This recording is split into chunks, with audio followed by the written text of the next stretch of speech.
Black people can't even sit on the step no more. Sitting on the step while black.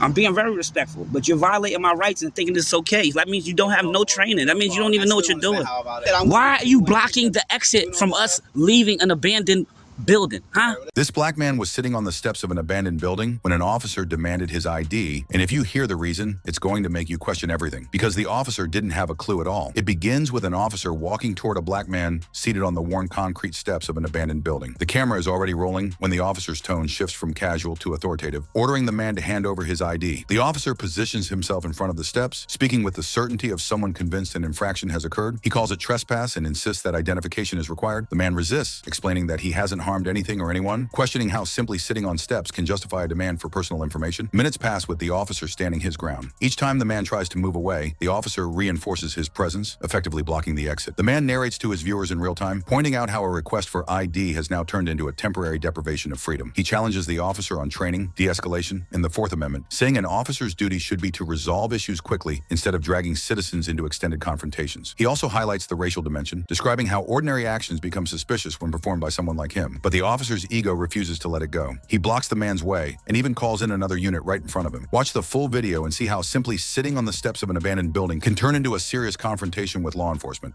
Yeah, I'm here with two. I'm out here with two abandoned buildings. I'm just trying to get information. One's refusing. Yeah, right here across the street from the corner store. Thank you. I thought they trained y'all on de-escalation. Once you realize wasn't a crime being committed, if we wasn't up to nothing, you should just let us go, bro. I didn't raise my voice with you. I didn't raise mine either. All right. I didn't curse at you or nothing. I'm being very respectful, but you're violating my rights and thinking this is okay. That means you don't have no training. That means you don't even know what you're doing. Because once you see there's no trespassing sign, you have to assume that I did not know I was trespassing. And once you do that and realize, like, okay, let's tell them to leave. And once the violation.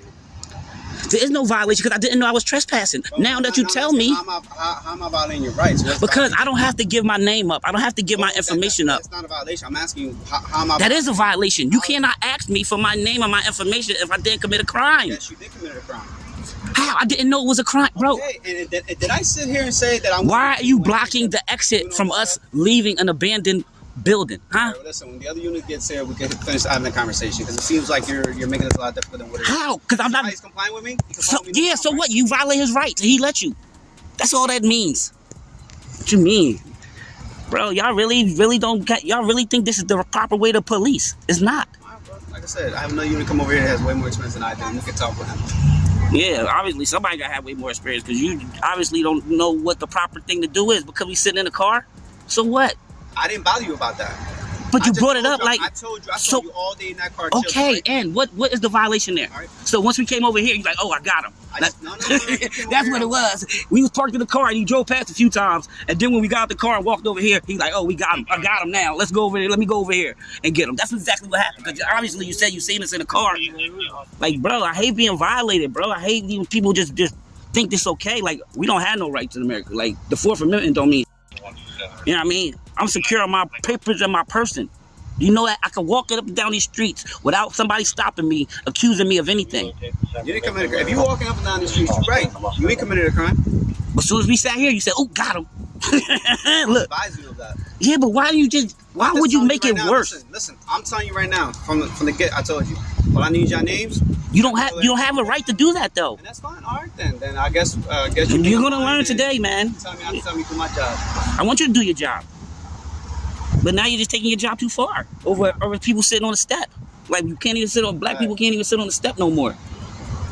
Sitting on the step while black. You know what I'm saying? It's crazy. Sitting in the car while black, sitting on the step while black.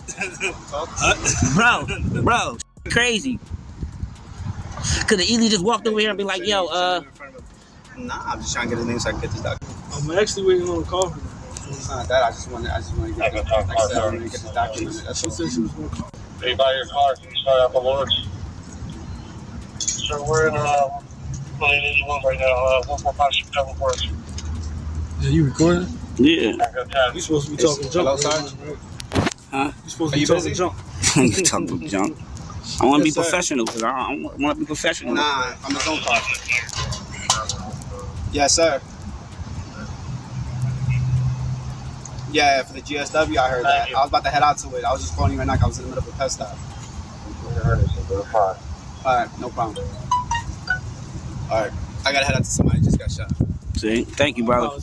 No, you good. Like I said, I gotta get this documented. This man begins explaining his problem to the responding officer, but the way the officer behaves next is what makes this video impossible to look away from. This man records himself on the street, speaking directly to the responding officer. He explains that he had just walked his bonus son to the bus stop when the child's mother allegedly jumped out of her car and started shouting at him. He says she told him to find another place to walk before something bad happens. He keeps the phone rolling as he recounts this and demands that the officer take it seriously. His words come steadily, almost like a testimony. He references previous times he's called, previous reports he's made, and how nothing has changed. You can feel how tired he is of repeating himself to different officers, stressing his right to walk where he chooses and his frustration at what he sees as unequal treatment. The man's frustration peaks as he accuses the department of ignoring threats and failing to investigate properly. He repeatedly requests the officer's name and badge number, vowing to file a formal complaint if nothing is done. He frames the entire encounter as an example of double standards, where victims become suspects and threats go unpunished. But the way the officer behaves, deflecting, delaying, and refusing to commit to action, is what makes this video a must-watch for anyone who ignores accountability, bias, and the gap between citizen complaints and police response. How you doing today, officer? Name and badge number? All right. I was walking home from dropping my bonus son off at the bus stop at the corner of Terrace Ave and Fulton Street. I'm on the phone with my bonus son's bonus mom, his dad's wife. My kid's mom hops out of her car as soon as I'm walking by and starts yelling and screaming, telling me to find another place to walk before something bad happens to me while I've got a witness on the phone. Charges need to be pressed. I'm tired of this. I am allowed to walk wherever I want. I didn't look at her. I didn't even engage with her. As soon as she started yelling at me, I'm like, look, I can walk where I want, all right? And then she's like, you need to find another place to walk before something bad happens to you. Last time, I gave you guys a video of her pulling out. I was sitting in the Family Dollar parking lot. Stationary. She pulled out of traffic without a license and started yelling and screaming at me. I gave Kessel. Just stick to this side. I'm just saying I gave Kesselring a video and they charged me. I'm not irate. I'm just a loud person with a TBI. No, so I could just see that you're already turning sour on the police. I'm not turning sour on the police. Okay, it's like this woman's dad is a police officer, and I know your guys' code of conduct. Okay, you guys are a brotherhood with immunity and all that. You know, qualified immunity. I get that. I understand that. But I also understand that I'm a tax-paying citizen in the Hanover Borough, so that helps you with your paycheck, all right? Facts. You're a civil servant. You guys, civil servant, you guys took an oath on the Constitution to uphold. Mike, is there anything else that happened today? I know all about that. She threatened me, man. Did anything else happen? What you just told me, is there anything more to that? No, but she threatened me, so You live here? Yes. Yes, sir. And what's a birthday for you? So, and who is this ex? Ashley. Does she live over there? She lives at 2 Street, I guess. Man, Do you have any contact with her at all for kids or any other purpose? No, I'm supposed to. Got paperwork. I'm supposed to visit my son and all that, and you know all this stuff. They ain't let me see him in like 3 years. She hasn't. She hasn't. Her dad hasn't. Her dad has custody. Do you guys communicate, you and Ashley? Not allowed. She doesn't communicate with me. Is there any PFAs? Nope. Do you have her phone number at all? No. Do you think she lives at 211 Fulton? I know she lives there. And this isn't the first time, man. Kesselring's come over here and told me myself to find another place to walk. Like, no, bro, that's the most direct way. And she didn't live there before that was our kid's bus stop. So. What do you think she said that for? Huh? Because she hopped out of the car as soon as I started walking by and started yelling and screaming at me. You asked her why she said it, but I got a witness that was on the phone that heard the whole thing, heard her threaten me. So let me give you her information as well.